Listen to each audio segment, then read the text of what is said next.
So the episode you're about to hear, I recorded last year in November, and so some stuff may not add up to where we are presently as far as like things that I'm referencing, but what I'm talking about is still relevant and valid and true for me. It's still something I think would be beneficial for other people to hear if they've had the same experience, and because it is still very much a part of what I'm going through currently, I think it's good to share.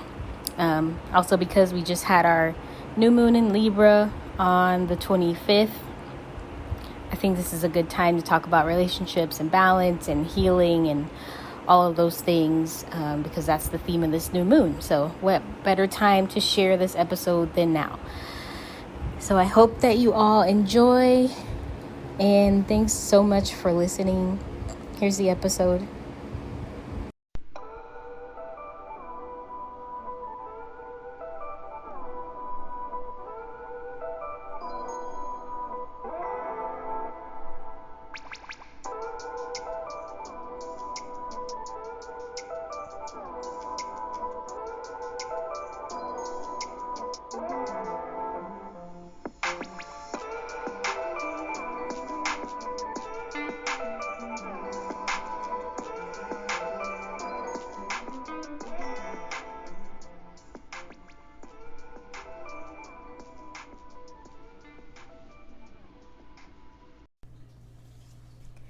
Hello and welcome to another episode of Healing with Nama. I'm Casey, and today I'm going to be talking about working through my relationship trauma and my blockages, my relationship blockages. So first off, thank you for tuning in again.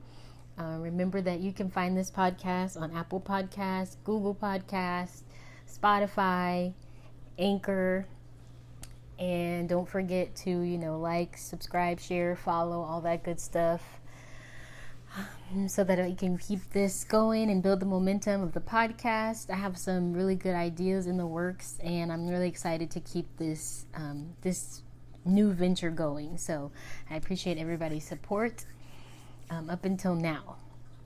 So talking about working through my relationship trauma, I have actually never been in a serious relationship.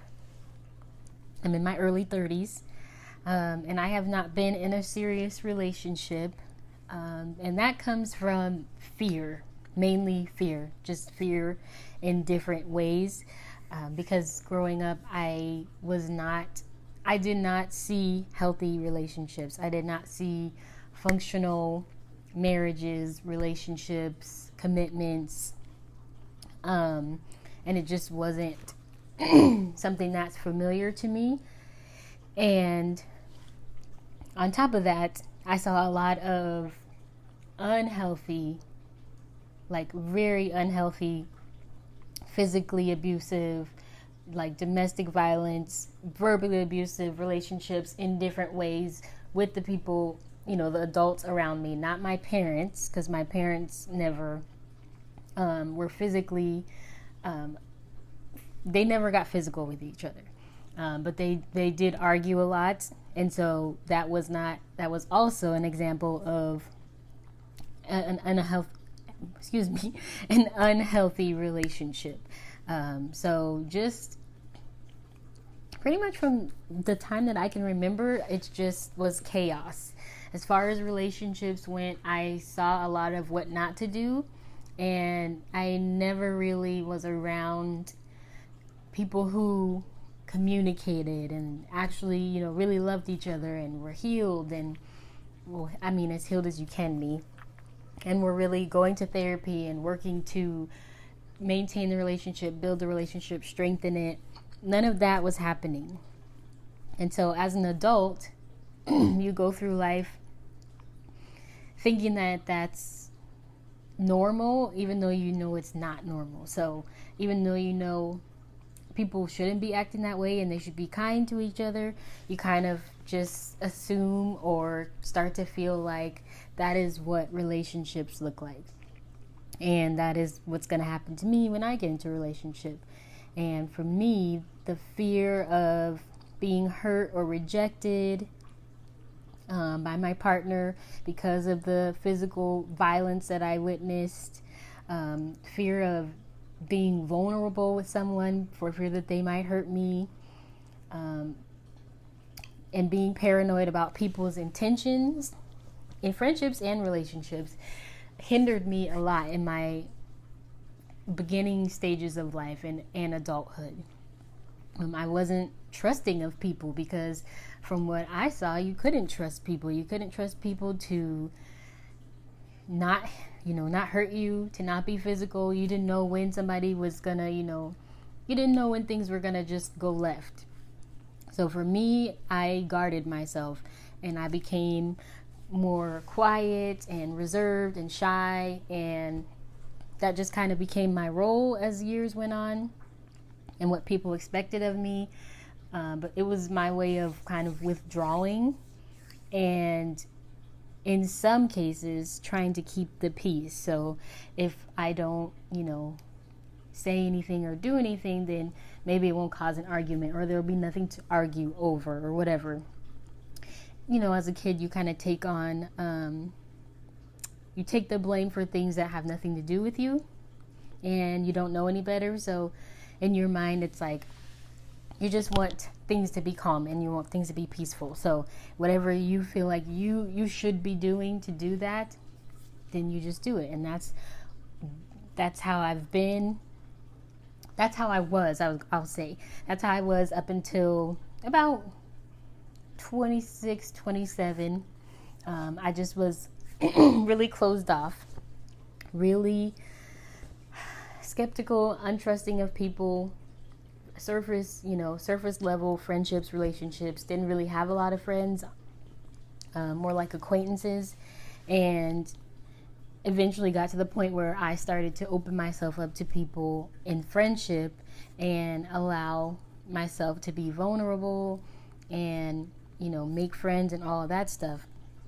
But going back, the reasons, aside from, the violence and stuff like that, just fear, the fear that kind of behavior is typical and normal, and that's what you can expect if you're in a relationship.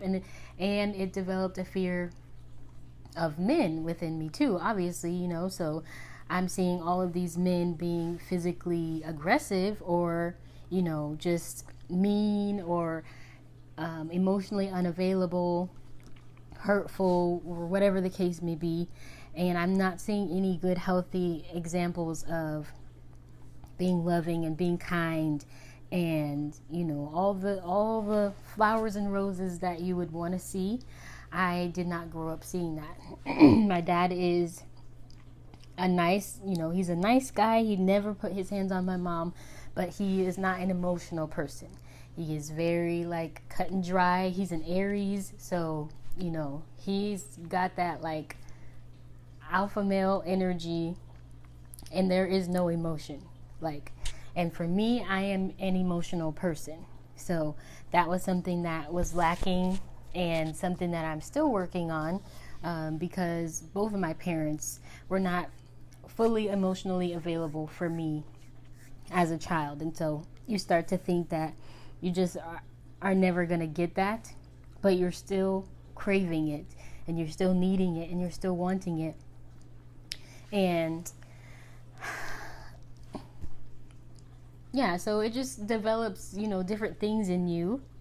And for me, different behaviors like being overly attached to, things or to people, and worrying that if, my friends or something, or if somebody else has their attention, then that means that they don't like me anymore, or they don't need me, or, something like that. And it's because I didn't feel,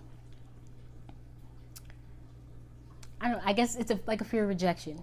So I had to learn all of that and I had to work through it. I also didn't have boundaries for myself.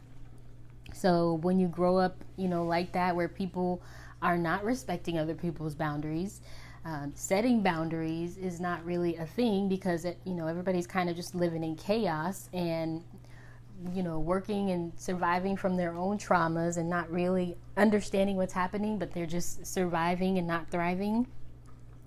And so for me, I didn't know what boundaries were. I didn't know that I was supposed to have boundaries. I became a people pleaser. I wanted people to like me, and I would do, wouldn't say anything. I wouldn't stand up for myself.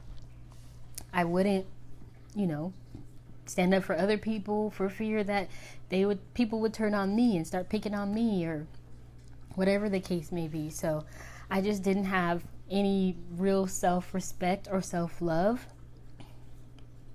And I was unsure of how I wanted to be treated and whether or not I deserved to ask for my needs to be met. And that is a big one. So not knowing what healthy behavior looks like and what healthy relationship looks like, friendships or romantic relationships, makes for a person who is unsure of how they want to be treated, because there is I don't have anything to pull from. I'm just kind of grasping for straws. Like, I think this is the right way to be treated, or maybe I'm not really sure. You start to hold on to those things that feel familiar, even though they're not healthy. So not getting your emotional needs met, not being able to fully trust someone, or having people pick on you or talk down to you in a quote unquote playful way starts to become comfortable because it's familiar. So I had to learn how to accept healthy behavior, because I still find myself now feeling awkward if there is no chaos, as odd as it sounds, because that's how I grew up and that's what I've been around and that's what I know. If it's just peaceful, it's a little bit weird. And so I'm having to reprogram myself to accept being at peace and being still, and having people pay compliments to me and treat me well, and just healthy, all the things that you would think would go on in a healthy relationship. And I say healthy is subjective. It can be different from person to person, but there are things that you just know most people are going to consider healthy, like caring about somebody's feelings, not putting them down, being there for them, supporting them. All those different things, are characteristics of a healthy friendship, relationship, whatever. And so for me, I had to cultivate within myself, how do I want to be treated? And what type of person am I, so that I know, not what type of person am I, but to have some self-respect. That's what I'm trying to say. To learn to respect myself enough to understand that I want to be treated well, and I don't want to be talked down to, and I don't want to be emotionally rejected, and I don't want, to people please and to have people just say flippant things or whatever the case may be. I want to be treated with respect, and that started with me first respecting myself. So I had to learn how to respect myself, and then with that comes understanding that I am allowed to ask for my needs to be met. I am allowed to set boundaries. I'm allowed to say, I don't like when you say that to me. I don't like this behavior. Is this how I want to be treated? No. And just saying no is a big thing, because that was something that I would not say before, and I'm still working on it. I've gotten better, but I'm not where I used to be, where I kind of just let people walk all over me in the earlier part of my life, and it was just a doormat, and I didn't feel like I deserved to tell people when I didn't like what they were doing. And I also wasn't always sure if I didn't know how I felt, because like I said, I grew up feeling, like this. I had love. It wasn't like I was, neglected or anything like that. I knew that my family loved me, but the way that they expressed love in some ways that was normal was uncomfortable and abnormal for me. And I've always been a little bit different. They say that, my family tells me all that all the time. I've been different since I was born. I've just been like an old soul, and sensitive, emotional, wanting to work things through and talk things out, which is uncommon. In my family, the people that I grew up around, it was just something that you didn't do. And so nobody really knew how to handle me. And then in turn, it started to be a thing where I started to feel badly about who I was. So now it's like, you're the oddball out, you're the sensitive one, you're the crybaby, you're the whatever, so you're bad. When in reality, it wasn't me being bad, it was me being different and wanting to just express myself and feel comfortable and safe and all those different things. And looking back on it now, it's like, I'm not the odd one out. You guys are odd, and it just seems normal because that's how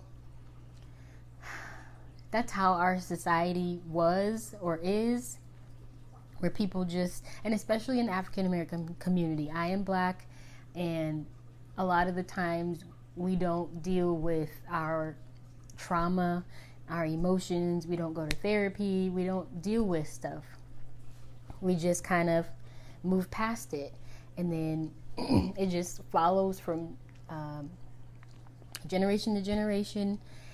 And then the next thing you know, somebody comes along and is like, I want to stop this. And if you are that person, like I was, you go through a period, and you may still be in that period of feeling bad about yourself. You feel like you're a bad person, something's wrong with you. Why am I so sensitive? Why do I cry so much? How come I can't be tough like them? How come I can't stand up for myself? How come I'm so scared of, this, that, or the other thing? And it takes a toll on your self-esteem. It did for me. It made me feel weak. It made me feel lonely and sad and just weak. Weak is the best word that I can use to describe it. I felt wrong, and I felt bad, and I felt weak, and so that made me even more so retreat within myself and not stand up for myself, because then I started to believe what I was being told about myself, that I was shy, that I was scary, that I was weak. And I don't think anybody ever told me I was weak, but you start to believe those things about yourself, and then you act accordingly. So it's like that self-fulfilling prophecy, and that's for sure what happened to me. And it all stems from just my early childhood experiences and not being around people who had fully worked through their traumas and understood their behavior and the consequences of the way that they were acting, or even that their behavior was an issue, because it was always like that. If you are always in that environment and you don't know anything different, you're not necessarily going to think it's wrong. It's not until you see another side or somebody points it out to you that you might realize, hey, this is maybe not a healthy situation. There's a different way to do things. And I think that that's where I come in for most of my immediate family, is fighting that stigma of just keeping things going the way that they've been going, and just allowing the cycle to continue. I'm not able to do that. I literally don't have that in me, and there's just something in me that cannot settle. I can't live in dysfunction anymore. I can't not say when I'm feeling a certain way. I can't allow people to treat me any old way. It's very damaging for my mental health to be in an environment where I feel uncomfortable, or it feels unhealthy, or the vibes are low, or the energy is just off. It is physically draining for me, and therefore it is impossible for me to be in situations like that. So getting back to me being in relationships and having romantic relationships and friendships, I had to learn that everybody is not going to hurt you. And opening yourself up and being vulnerable is a chance, and it's a calculated risk. And there is a chance that you can get hurt, but that doesn't mean that it's the end of everything. It doesn't mean that you stop trying, and it doesn't mean that all people can't be trusted. It doesn't even necessarily mean the person who hurt you can't be trusted. It just means that in that moment you got hurt, and now, depending on the situation, we have to figure out how to move forward. Sometimes people will intentionally hurt you, and then you get to decide how you move forward or don't with that person. Sometimes people hurt you unintentionally, and say things or do things that make you feel sad or make you feel bad, and they don't intend to make you feel that way, or they don't realize that that's what's happening for you.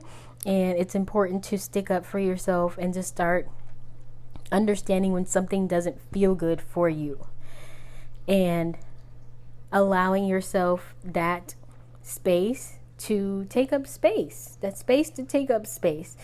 ability to take you matter. It's okay for you to take up space. It's okay for you to be in the room.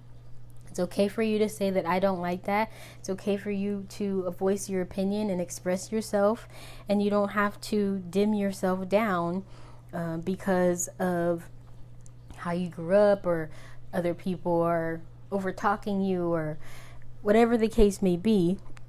You have to ask for what you need. And I am still learning that. I've gotten much better about it.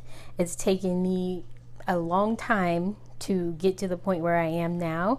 And I still have my moments of it being hard for me to figure out how to approach people with certain things, especially if it's something confrontational. But it's necessary. It's necessary for me to keep trying, because then it gets easier. Once I keep trying, and it gets easier. And even if I try and I mess up that time, it's still okay because I tried. And then after a while, it's not so scary. So that's the main thing to remember if you're trying to break yourself out of this relationship trauma and blocking yourself off from having friends or dating, or just accepting love from your family, from yourself, is to remember that you do deserve to be loved. You do.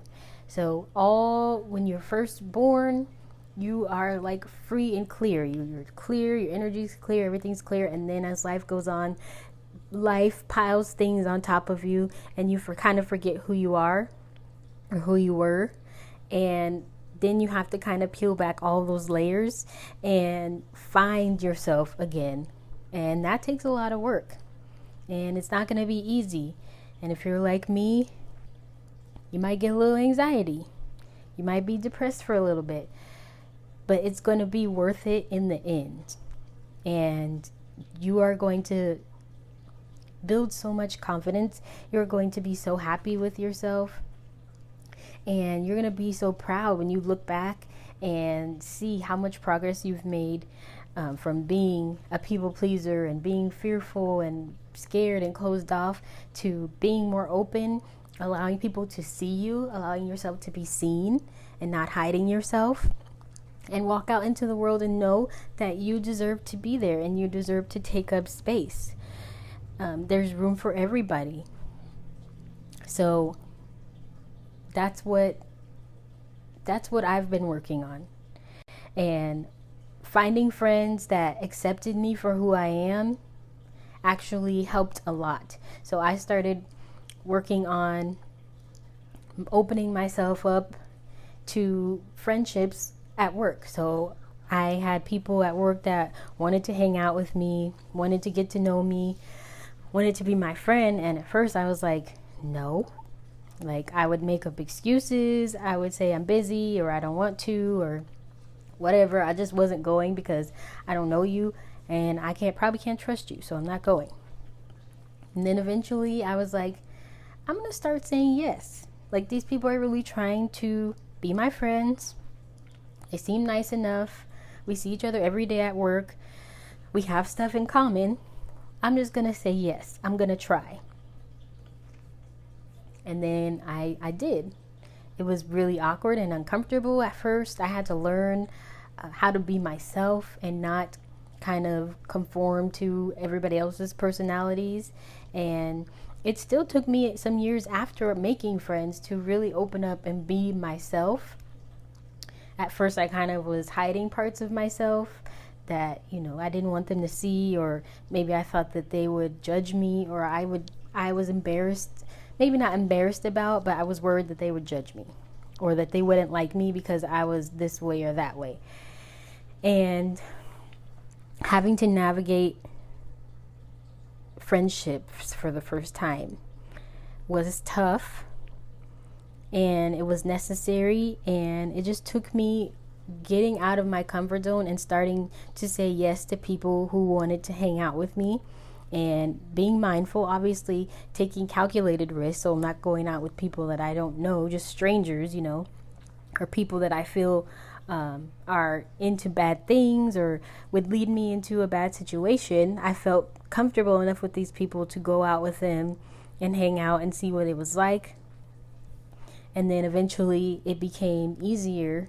And then, it became easier to talk to them. It became easier for us to hang out. And then before you know it, you have a friend. You have friendships. And that's not to say that all of a sudden everything goes well, because for me, I still had to learn how to be a friend. I didn't know how to be a friend, and I didn't know how to have a friend.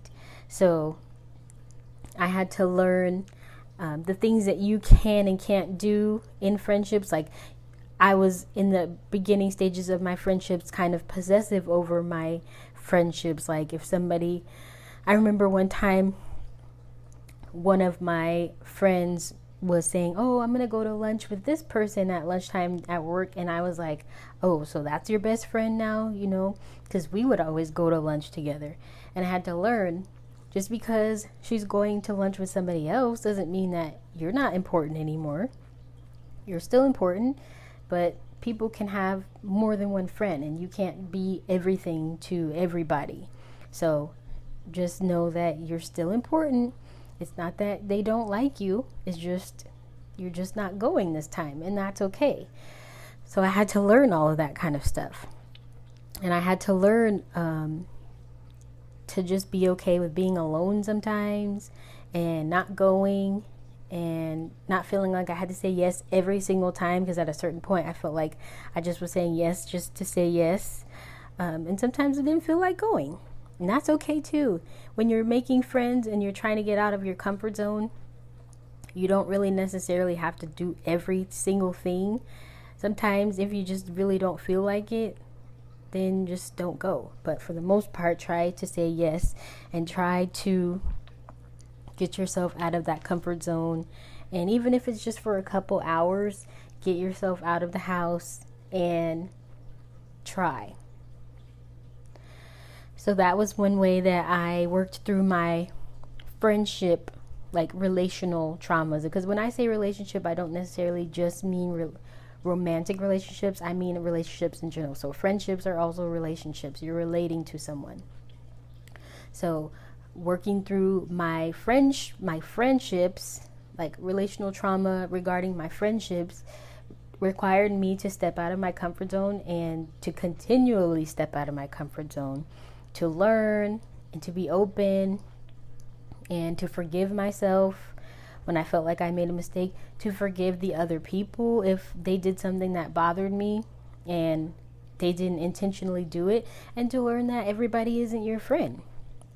Sometimes you're just hanging out with somebody for a little bit, and then you just don't hang out anymore. Sometimes you're friends for a couple years, and then, that friendship is over. And learning how to let go is going to be really important. The main thing is, are these people intentionally hurting you, or being mean to you, or talking about you, or gossiping about you? If that's the case, then those really aren't your friends. But if it's a case of where, people just grow apart, people start making other friends and doing different things, and life just takes you in a different direction, then that doesn't mean that that person was never your friend. It's just time to move on. And I'm learning that too. And learning to be okay with not going into every single friendship thinking that we're going to be friends forever and like holding on and being overly attached, and understanding that it's okay to let go. And as far as relationships, because I've never been in a romantic relationship, I have dated, if you want to call it that, and put myself out there in ways that I never would have before. And that happened after I started making friends, and it built my confidence, and I started to feel like, okay, let me try this out and, meet people and see what that's all about. Met, different types of men and figured out what I liked and what I didn't like, but always in the back of my mind, not really trusting them, and kind of having my doubts and my fears and my projections of what's probably going to happen, but still wanting to try. And at a certain point, I was like 26 by the time I started really trying. So at a certain point, it's like, okay, like, when are you going to get out of that shell and that fear and stop being scared? And really, really try. And so I tried online dating, and mostly just online dating. That was what it was. If you've ever done online dating, sometimes it works for people, sometimes it is just not. It's just not. Anyway, so that's where I met my twin flame, and that whole experience opened me up even more to understanding what love feels like in a romantic sense. So what a potentially wanting to be in a relationship was like, because up until that point I had never wanted to be in a relationship with someone. And then obviously being triggered from that twin flame relationship brought all that unhealed trauma, all those childhood fears, everything that I had ever needed to work on right to the forefront. And then that was the catalyst for my spiritual awakening, which I talked about in the last episode, and has taken me through many twists and turns, and has opened my heart wide open, and helped me to continually understand how to even love myself, and what that even looks like, and when it is okay to tell someone that you don't like the way that they're treating you, or you don't like being treated like an option, or you feel like you don't really matter to them, or they're not giving you what you need, instead of just accepting whatever they give because you like that person. And that's where I was in that situation. Was just kind of going along with things because I felt like if I say how I feel, he might not like it, and he's going to go away, and I don't want him to go away because I like him. And so you get kind of like clingy or worried or fearful that, something that you're going to do is going to push them away, and then they're going to leave, and then you're going to feel abandoned again. And you end up not being true to yourself, and you're not getting what you need, and start settling. And I felt myself getting to that point, and eventually, luckily it happened pretty quickly for me, like a few months. I had to understand that I don't want to be treated like that anymore by anybody, not even just in a relationship, by anyone. I don't want to be treated like an option. I don't want to have my time wasted. I don't want to feel like somebody could, take or leave talking to me or being around me. Like, I have people and friends who actually like me, and they like being around me, and people enjoy my company. I'm a good person. And then you start to think, I don't have to put up with this. I can be okay without it. And I don't have to hang on to something that makes me feel this way. And that's what I had to do. I had to learn how to just cut it off. And even though it felt really bad and it made me super sad, it was like, it's either you or me, and I'm going to choose me. I'm going to do what I need to do, and I'm going to give myself everything that I never was able to get from other people, I'm going to start giving that to myself. And I had to do that. And I'm grateful for that twin flame relationship, because all of the things that it showed me and revealed to me about myself that I hadn't worked on and that I needed to work on to get to the point that I am today, and to get to the point where I can be happily married, because I have always had that desire to want to be married. I just always carried that with fear that it wouldn't work out, or that it would go south, or that I would be abused, or all of those things that I saw as a child would happen to me. But I never let go of wanting to be married, and hoping that it would be better for me. I just needed to kind of get that wake-up call and say, okay, it was like, God or universe saying, hey, you have this desire in your heart deep down. Here's a list of all the things that you're going to need to work through before you get to that point. And these are also the things that are keeping you from being able to get to that point, or are going to make you repeat the cycles that you've already seen. So you need to work on them, and dumped them right in my lap, which was overwhelming, but necessary.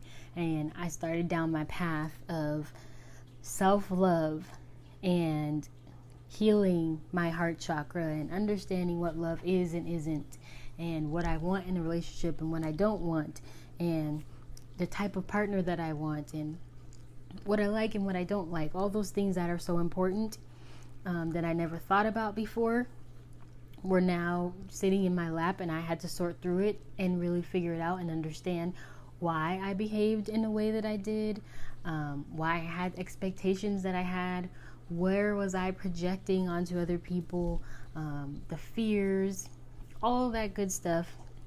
That's still a work in progress today. I am still having revelations about all of that stuff today. And this is 5 years later, so it's like a never-ending journey. And especially if you think about however old you are, and then the point where you finally decide to do something different, you've had however many years of programming in this other way, in this negative way of thinking and feeling. So it may take you just as long to get to a better place. It may take you halfway as long. But you have to expect that it's going to take you a while to reprogram all of the things that you've learned that you are trying to unlearn. It just is. And I had to learn that also, and forgive myself for making quote unquote mistakes, and forgive myself for allowing myself to be treated less than how I deserve to be treated, and being okay with it, and trying to force someone to see me and appreciate me, because I don't need to do that. And understanding and appreciating myself, and realizing that people actually like me. I think for a long time I never felt that people really liked me. I felt like a burden for a lot of my life, and so I felt like people just kind of tolerated me. And for the first time in my life, I started to feel like people are not lying to me when they say these nice things about me. Like, they're not just being nice, they actually like me and like having me around and appreciate me, and I am important and I make a difference in their life. So anybody who's not making me feel like that, and who's not appreciating me and showing me that I matter, I don't have to deal with that. And it was a big turning point for me in starting to respect myself and implement boundaries and be honest with my needs and all of that good stuff. And it was, and still is, very tough. And I am still getting new revelations to this day about how I want my marriage to be. And I've started speaking in the affirmative about what that looks like for me, and not continuing to claim or cling on to the story of what I've seen and how I grew up and how that affected me, and saying, I've never seen healthy relationships before, so it's going to be really hard for me. I was having a conversation with one of my best friends about marriage and relationships, and she's married, and she said to me, marriage can be easy. You have to start telling yourself marriage can be easy. Start telling yourself that now, even though you're not close to getting married. Start telling yourself that now, that marriage can be easy. Marriage can be fun. Marriage is for you. All that, like, start affirming it now, so that you're not continuing to have those doubts in your head that the thing that you really want can happen, and that it can happen in a way that you've never imagined it could, in a healthier way, in the way that you've always dreamed, and even better than that. And so that is my mission now, is to be open and receptive, to stop telling myself that I can't do it, or it won't happen, or suppressing how I really feel about certain things, and just to open up my heart truly in a way that I thought I had done. And now I'm realizing that I still was emotionally unavailable, even thinking that I wasn't, and projecting onto other people like, oh, he's emotionally unavailable, I don't want that, da, da, da, da. But girl, you're emotionally unavailable too, and you need to start looking at that. You need to start holding the mirror up to yourself and seeing how you project that in the world, when you go out to the world and when you date, and the things that you think and how you interact, how that ends up attracting the very type of man that you don't want. And that has happened to me several times, aside from the twin flame thing, because that's the whole nother journey or ball game or whatever. But you keep attracting the same type of person, thinking that something's wrong with them, and really it's not something wrong with you, but it's the way that you are, the energy that you are putting out into the world is being reciprocated and is being called back to you in the form of the same type of man that you so desperately don't want. And so now you have to fix what's going on inside of you that's attracting that type of man. What is it in you that they see that seems familiar and is making them gravitate towards you? And starting to heal that and understand it and be honest with myself about it, instead of thinking that I have it all figured out, and I don't. I still have a lot of work to do, a lot of trauma to work through, a lot of forgiveness to dish out, a lot of things to learn and to understand. And I am ready to do all of that work. I am ready, and I'm open, and I'm receptive, and I'm ready to be honest. My heart is opening, and I'm grateful to be through another tower moment, because that tower moment just killed me. Didn't kill me, but you know what I mean. And to come out on the other side of it, understanding why I went through it, and understanding that I am now in a new chapter of something that I thought I had already worked on and had already mastered and was so good at.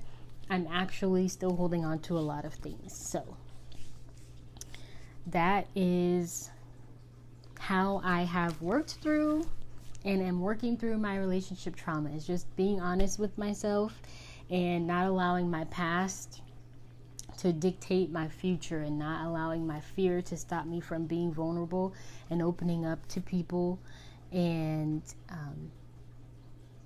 not allowing myself to be loved by myself or by others, and accepting that people do love me and will care for me, and that I will get what I need. I will. It just may take some time, and it will take me giving myself what I need first, but it will happen for me. It's gonna happen for me. It's already happening for me. I'm speaking in the affirmative, and I know that this is just the beginning of things changing for the better for me, because I now understand how I have been still emotionally unavailable. And I'm ready to undo that, to let some things go, and to welcome some things in. So that is me talking about working through my relationship trauma and my blockages.